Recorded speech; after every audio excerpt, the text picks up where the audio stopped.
Revolution at Point Zero: Housework, Reproduction, and Feminist Struggle by Silvia Federici. Part 1, Section 4: The Restructuring of Housework and Reproduction in the United States in the 1970s, 1980. The following is the text of a presentation at a conference held in Rome on December 9 through 11, 1980, on the economic policies of female labor in Italy and the United States, co-sponsored by the Centro Studi Americani and German Marshall Fund of the United States. If women wish the position of the wife to have the honor which they attach to it, they will not talk about the value of their services and about stated incomes, but they will live with their husbands in the spirit of the vow of the English marriage service, taking them for better, for worse, for richer, for poorer, in sickness and in health, to love, honor, obey. This is to be a wife. Wives' Wages, New York Times, August 10th, 1876. The most valuable of all social capital is that invested in human beings, and of that capital, the most precious part is the result of the care and influence of the mother, so long as she retains her tender and unselfish instincts. Alfred Marshall, Principles of Economics, 1890.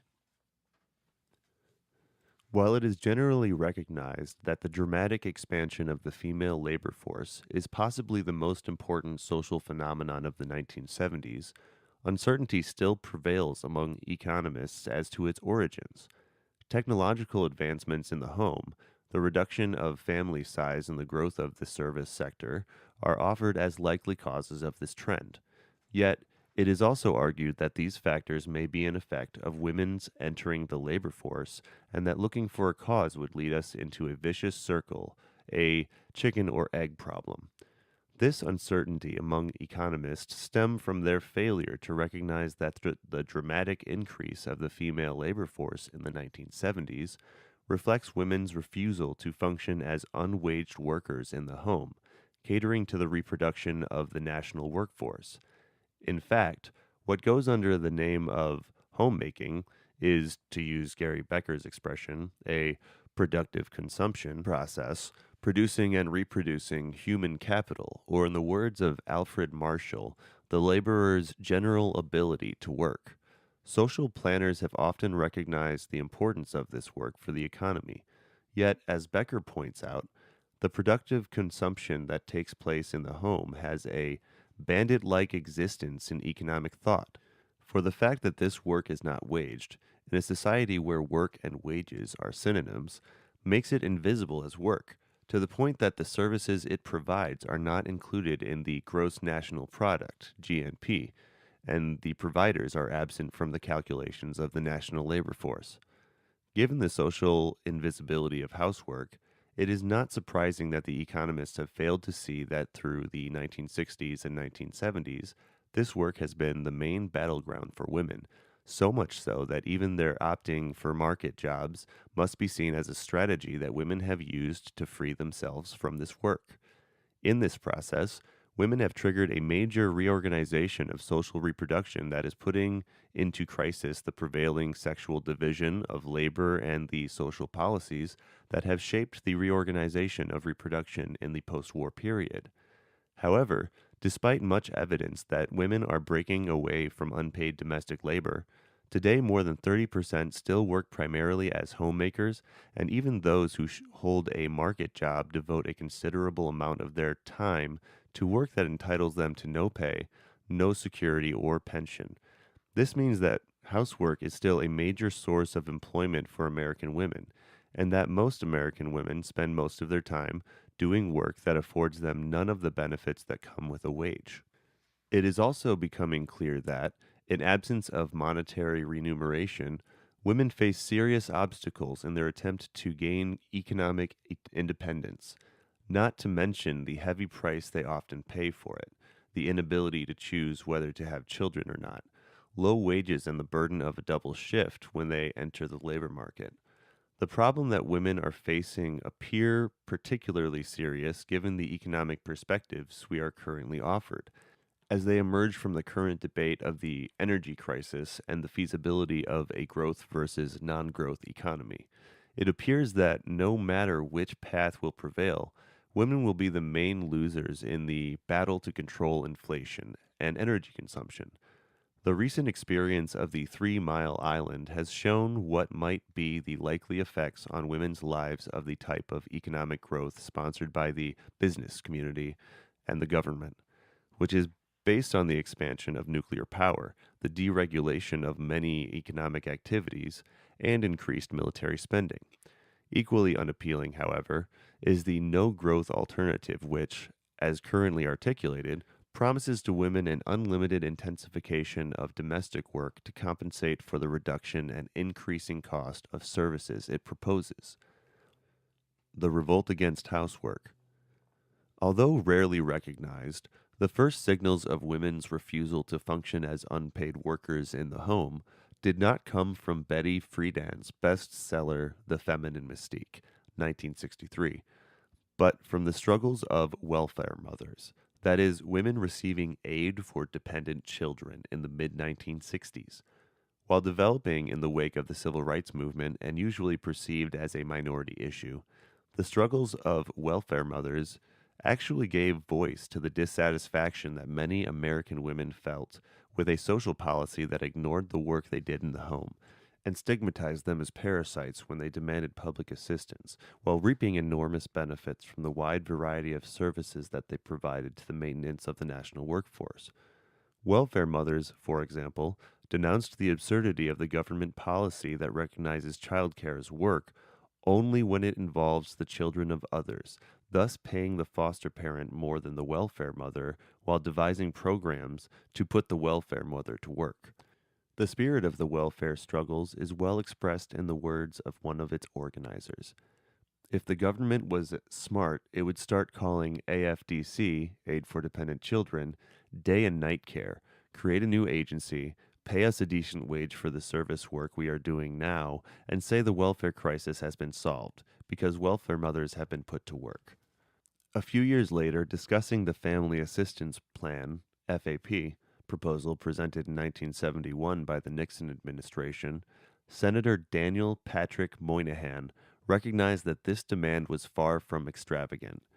If American society recognized homemaking and child rearing as productive work to be included in the national economic accounts, the receipt of welfare might not imply dependency, but we don't. It may be hoped that the women's movement of the present time will change this, but as of the time I write, it had not. Moynihan was soon proven wrong. At the very time when he was recalling the legislative adventures of FAP, a wages for housework movement was emerging in the United States, strong enough to cause the National Women's Conference held in Houston in 1977 to recommend in its plan of action that welfare should be called a wage. Not only did the welfare mothers' struggle place the question of household on the national agenda, though disguised as a poverty issue, it also made it clear that the government could no longer hope to regulate women's work through the organization of the male wage. A new era was beginning in which the government would have to deal with women directly without the mediation of men. That refusal of housework has become a widespread social phenomenon was further dramatized by the development of the feminist movement. Women protesting bridal fairs and Miss America contests were an indication that fewer and fewer accepted femininity, marriage, and the home as their natural destiny. By the early 70s, however, women's refusal of housework had taken the form of a migration into waged labor force. Economists explain this trend as the result of technological advancement in the home and the spreading of birth control, which presumably liberated women's time for work. Yet, with the exception of the microwave oven and the food processor, little technological innovation has entered the home in the 1970s, not enough to justify the record growth in the female wage labor force. As for the decline of fertility rates, past trends indicate that family size is not per se a determinant factor in the decision of women to search for a market job, as proven by the example of the 1950s when, in the presence of a baby boom, women, particularly married ones and with young children, began returning in record numbers to the waged labor force. How little women's time has been liberated from domestic work was also shown by the results of several studies, like the one Chase Manhattan Bank conducted in 1971, showing that at the end of the 60s, American women were still spending an average of 45 hours per week doing housework, a number that easily escalated in the presence of young children. If we also consider that the highest rates for women entering the labor force have been among women with preschool children, we can hardly conclude that it is work per se that women have been missing, particularly since the jobs most women find are extensions of housework. The truth, as Juanita Krebs points out, is that women are eager to trade housework for a market job that is equally routine and repetitive because the difference is that the job pays the salary. Another crucial reason for the record expansion of the female labor force, particularly after 1973, has been the extensive cuts of welfare benefits in the course of the 70s. Starting with the Nixon administration, a daily campaign has been carried out in the media blaming all social problems on the welfare mess. Meanwhile, across the nation, eligibility rules have been tightened, cutting the number of women who qualify, while the benefits of themselves have been reduced, despite the steady increase in the cost of living. As a result, while the Aid to Families with Dependents Children, AFDC, benefits were higher than the median female wage until 1969, by the mid-70s the opposite was true, even though the median real wage had fallen compared to that of the 60s. Faced with the assault on welfare, women seem to have followed the advice of the welfare mother who once commented that if the government is willing to pay women only when they take care of the children of others, then women should swap their children.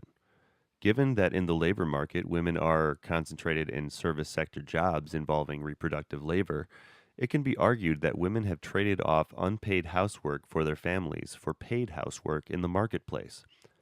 That the growth of the female labor force reflects women's refusal of housework also explains the seeming paradox whereby at the very moment when women were entering the labor market in record numbers, housework began resurfacing as a worthwhile ground of economic investigation.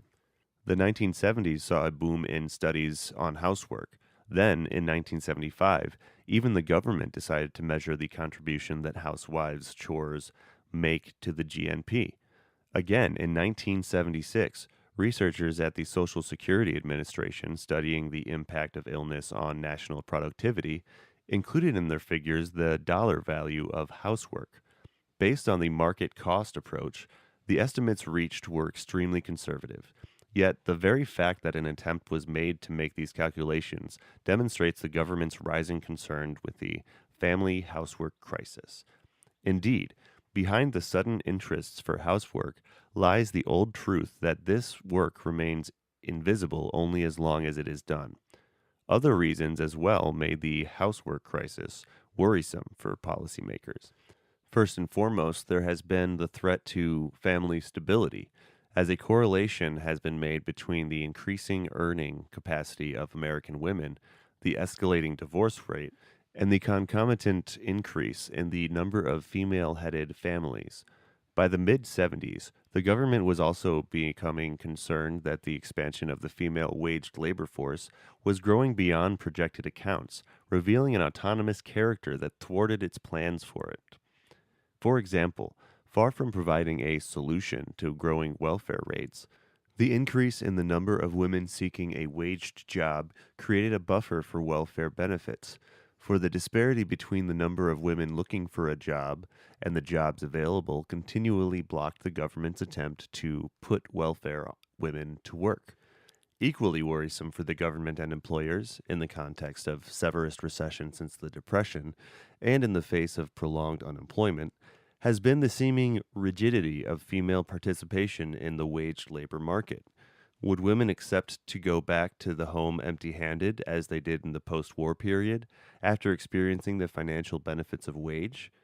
It is in this climate that a re-evaluation of housework has taken place. Yet, despite much lip service, little has been done.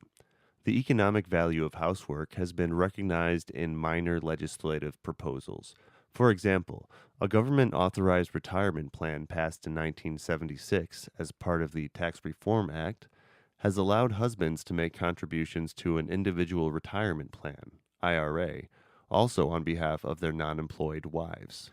The wife's contribution to the family's welfare is also recognized, at least formally, in the no fault divorce laws that several states have passed in recent years, which allow for a division of the family property on account of the services the wife provided. Recent court cases, however, have turned down the demands some women have made for a division of the male wage. Finally, the Tax Reform Act of 1976 has allowed parents to deduct child care expenses from their taxes up to a minimum of $400 per child, but parents must spend $2,000 to qualify for that sum. As for the possibility of a remuneration of housework, the only suggested proposal so far has been a symbolic price tag functional to its calculation into the GNP. The assumption is that this would give women a heightened sense of their value and increase their satisfaction with this work. Typical of this approach is the recommendation made by a task force studying in America. Quote, "The clear fact is that keeping a house and raising children is work that is, on average, as difficult to do well and as useful to the larger society as almost any paid job involving the production of goods and services. The difficulty is that we have not, as a society, acknowledged this fact in our public system of values and rewards.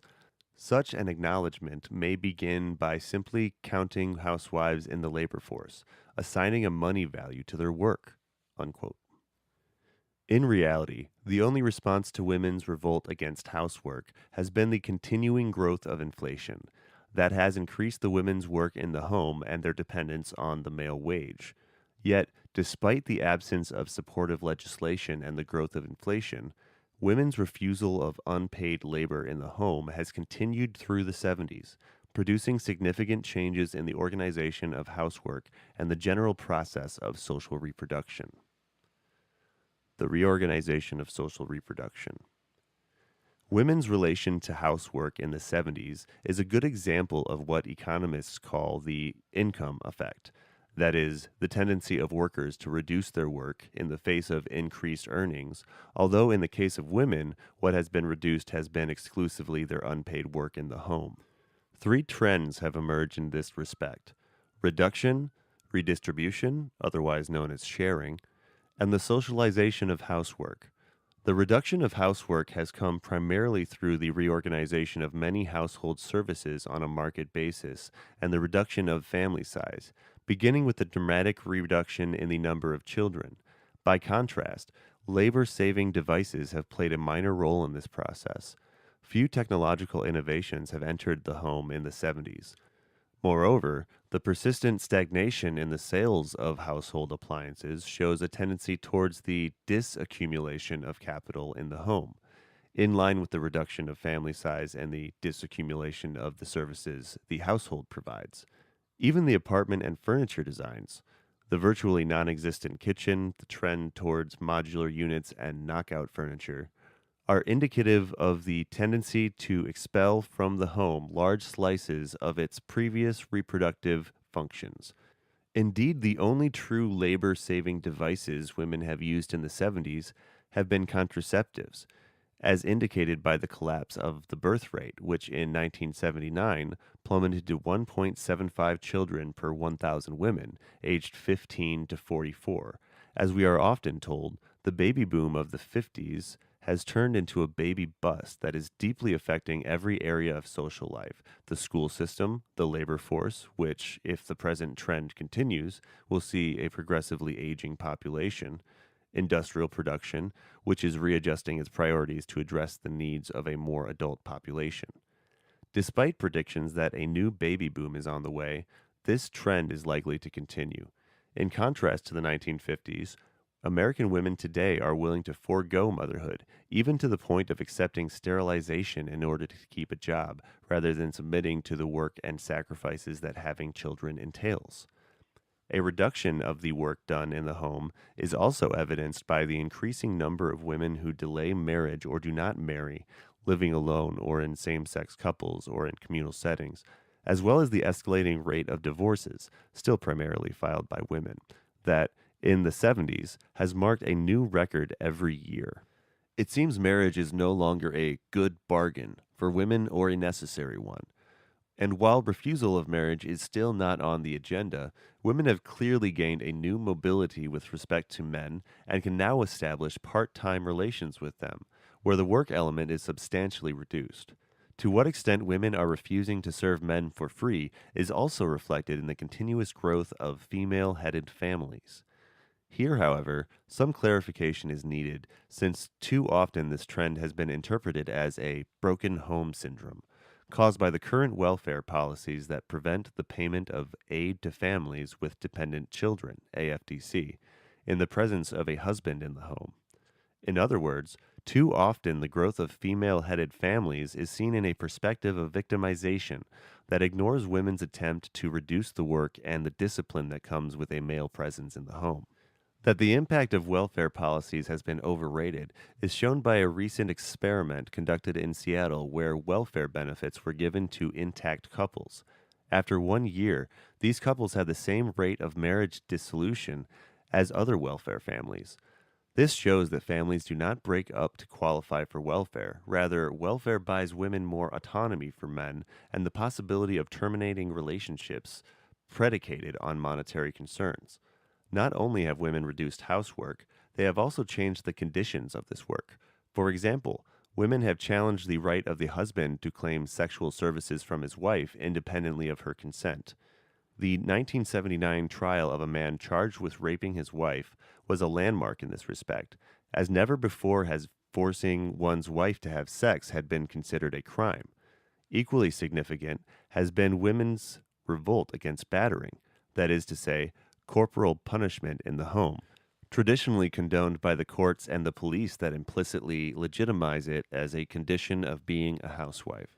Based on the power that women have gained and their determination to refuse the traditional hazards of housework, the courts have increasingly recognized the battered wife's right to self-defense. Another growing trend in the 70s has been sharing the household, which has long been supported by many feminists as the ideal solution to the housework problem. Yet, precisely when we consider what has been achieved in this area, we realize that obstacles that women face when they try to enforce a more egalitarian division of labor in the home. Undoubtedly, men are more likely today to do some housework, particularly among couples where both partners have a job. Many new couples even stipulate a marriage contract establishing the division of labor in the family. In the 70s, a new phenomenon has also begun to appear: the house husband, possibly more widespread than it is acknowledged, as many men are reluctant to admit that their wives support them. Yet, despite a trend towards a desexualization of housework, as a recent survey indicates, most of the work done in the home is still done by women, even when they have a second job. Even couples that establish more egalitarian relations face a true turn of the tables when a child is born. The reason for this change is the wage benefits that a man forfeits when he takes his time off from work to take care of his children. This suggests that even such innovations as flex time are not sufficient to guarantee that housework will be equally shared, given the decline in the standard of living that the absence of the men from the wage work involves.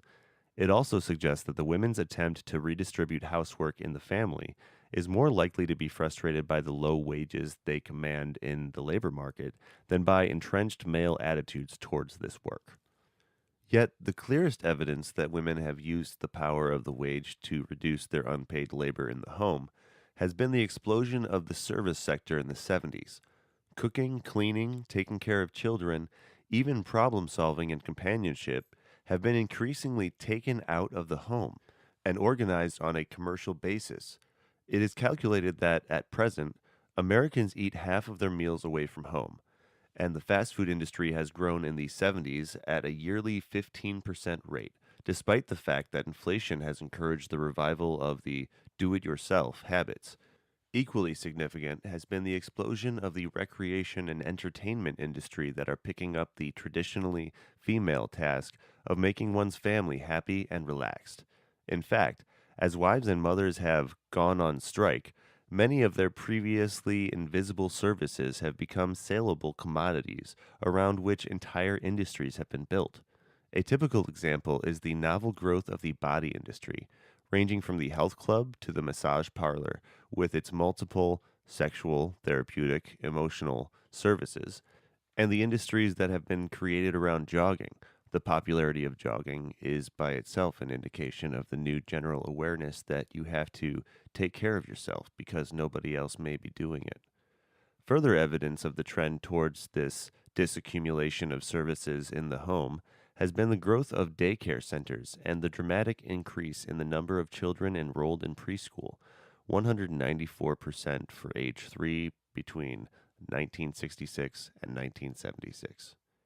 Taken as a whole, these trends indicate a major transformation in the organization of social reproduction, in the sense that this work is increasingly desexualized, taken out of the home, and, most important, waged.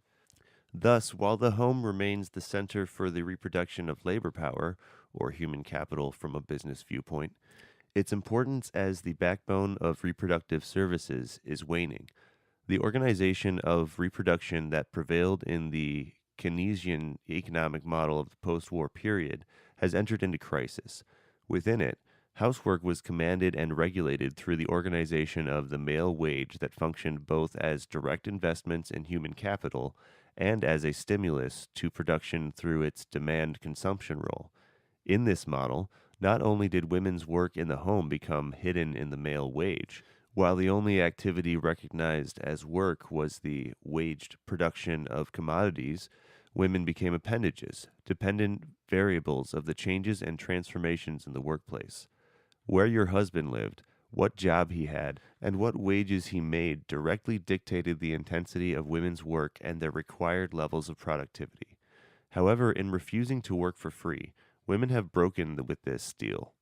They have broken with the home/factory, male wage/housework cycle, posing themselves as independent variables that government and employers must confront directly, even at the point of reproduction. With this development, we see the reproduction of labor power assume an autonomous status in the economy with respect to the production of commodities. So much so that the productivity of reproductive work is no longer measured, as it used to be, by the productivity of the male worker on the job, but directly at the point where the services are delivered. Undoubtedly, throughout the 1970s, government and business have used this reorganization of reproduction to dismantle the social welfare programs that sustained the human capital development policy that characterized the post-war period up to the Great Society, and to contain the male wage that had been climbing through the 60s. Claiming that social welfare spending has failed to produce the expected results, the government has encouraged the reorganization of reproduction on a market basis, for it seems to guarantee, despite its low productivity level, at least measured in conventional terms, immediate returns, independent of the productivity of the labor power to be produced.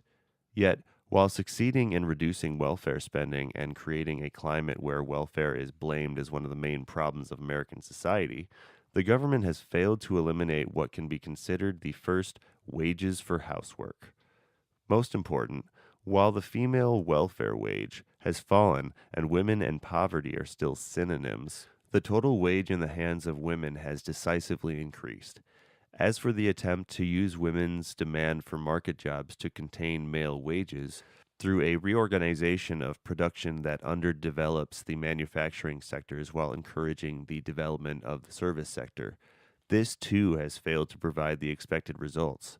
It has been noticed that despite the high rates of unemployment, we have not witnessed in the 1970s the backlash against women's employment, particularly married women's employment, that was so pronounced in the 1930s and 40s. Men seem to have recognized the benefit of a double income, as indicated by the continued reduction of male participation in the labor force. It is even claimed that men are behaving increasingly like women as far as their work patterns are concerned.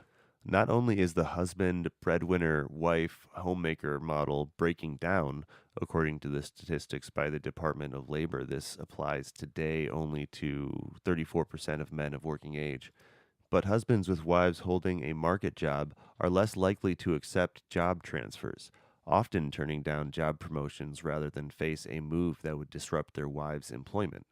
They also change jobs more frequently, prefer jobs that entail shorter hours to higher salaries, and retire earlier than in the past. Moreover, the double paycheck in the family has provided a crucial buffer against unemployment and inflation, as shown by the experience of the last few years when a predicted recession would not precipitate because consumer demand and consumer debt kept expanding. Cushioned by the prospect of a double income, families were less afraid of borrowing and spending, to the point that inflation has had the opposite effect that it had had traditionally. It increased spending rather than diminishing it. Conclusions. It is clear that women's refusal to be unpaid workers in the home has caused important changes in the organization of reproduction and the conditions of women's work. What we are witnessing is the crisis of the traditional sexual division of labor that confined women to unwaged reproductive labor and men to waged production of commodities. All the power relations between men and women have been built on this difference, as most women have had no alternative but to depend on men for their economic survival and submit to the discipline that comes with this dependence. As already indicated, the main change in this respect has been accomplished by women's increasing migration into the waged labor force, which, in the 70s, has been the main contributor to women's growing social economic power. This strategy, however, has many limits.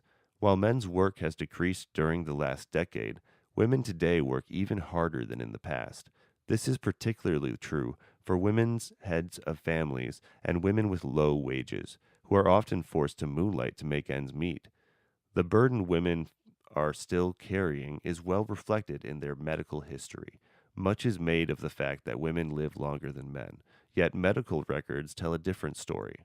Women, particularly in their early 30s, have the highest rate of suicide among the young population, as well as the highest rates of drug use, mental breakdown, and mental treatment, inpatient and outpatient.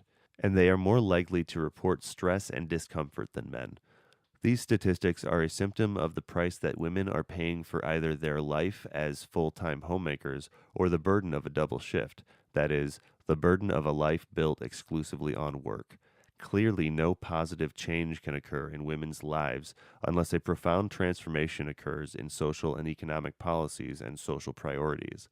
However, if what the newly elected Reagan presidency has promised comes true, women will have to fight a hard battle even to defend what they have gained in the 60s and 70s.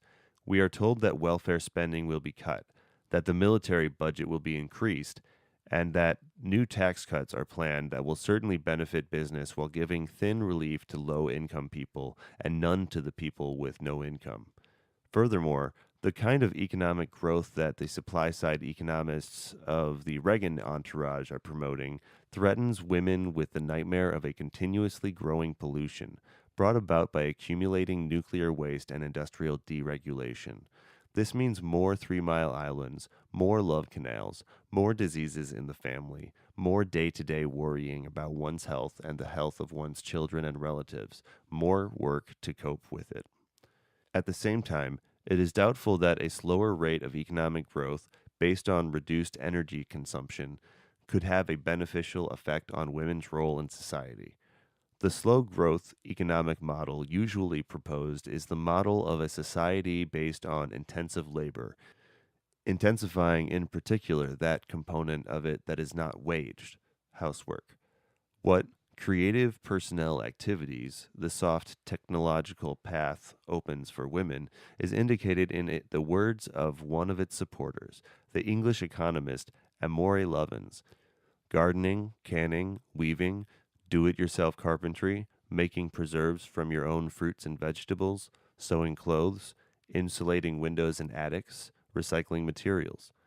In exalting the return to do-it-yourself habits as a victory of quality over mediocrity, individualism over the system, the emotions such activities released, we are told, are powerful, lasting, and contagious. Lovins complains that We have substituted earning for an older ethics of serving and caring as the only legitimate motivation for work, thus alienation in the place of fulfillment, inner poverty. Along the same lines, Nancy Barrett envisions that in a slow-growing economy, quote, the line between work and leisure may become blurred. The person who stays at home would not feel useless if he or she were contributing to fuel conservation and increasing the food supply. To the extent that non-market activity is felt to be socially useful, it is much more likely that non-working people, predominantly women given the prevailing patterns of behavior, will feel more content with staying out of the labor force than in the recent past, unquote. But it is legitimate to ask, is this idyllic picture of a life built entirely around reproducing oneself and others not the life that women have always had? Are we not hearing again the same glorification of housework, which has traditionally served to justify its unpaid status, by contrasting this meaningful, useful, and more importantly, unselfish activity with the presumably greedy aspirations of those who demand to be paid for their work? Finally, are we not facing again a variety of the old rationale that has been used to send women back to the home? However, if the changes women have made over the past decade are any indication of the direction in which American women are moving, it is unlikely that they will be satisfied with an increase in their workload in the home, though accompanied, as it may be, by a universal but purely moral recognition of the value of homemaking. In this context, we agree with Nancy Barrett that women, quote, may find it necessary to center their interest on financial support for non-market activities and wages for housework, Social Security, and other fringe benefits for housework will be a matter of increased concern, unquote.